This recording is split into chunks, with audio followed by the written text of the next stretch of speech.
The feds will stand with Puerto Rico until the job is done. That's the promise from the White House Chief of Staff, John Kelly, after the president tweeted this morning, "We cannot keep FEMA, the military, and the first responders who have been amazing under the most difficult circumstances in Puerto Rico forever."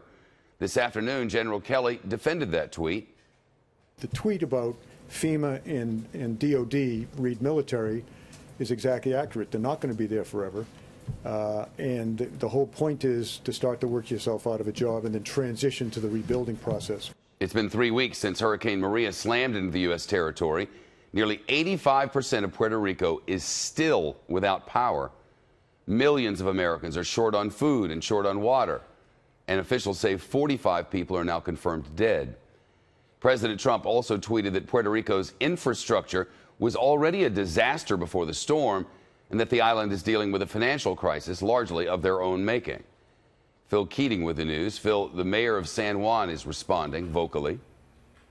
Yeah, it didn't take her but just a couple of hours. And remember, she has pushed back on every positive claim by Trump regarding federal relief efforts so far. And I quote, "I ask every American that has love and not hate in their hearts to stand with Puerto Rico and let this president know we will not be left to die.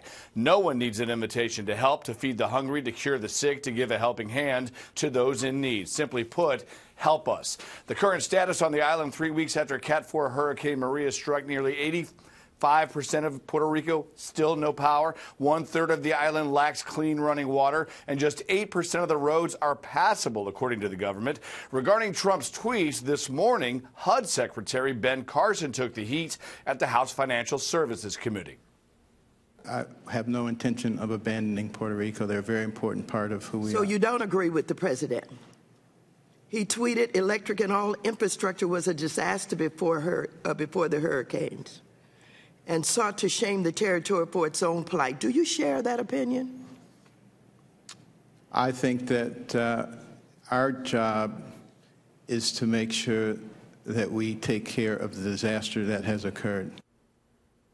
And 2 days ago, the Trump administration asked Congress to quickly approve about $5 billion in low-interest loans for Puerto Rico for immediate relief needs. Shep. And Phil, Fox News has learned the FBI is investigating whether local officials there on the island are mishandling critical supplies.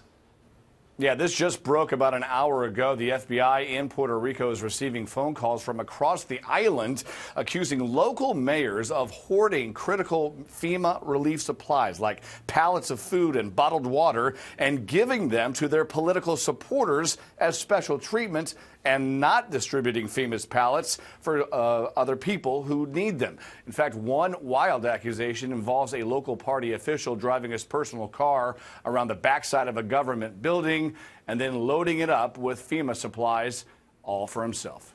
Shep. Phil Keating, live in South Florida. Phil, thank you.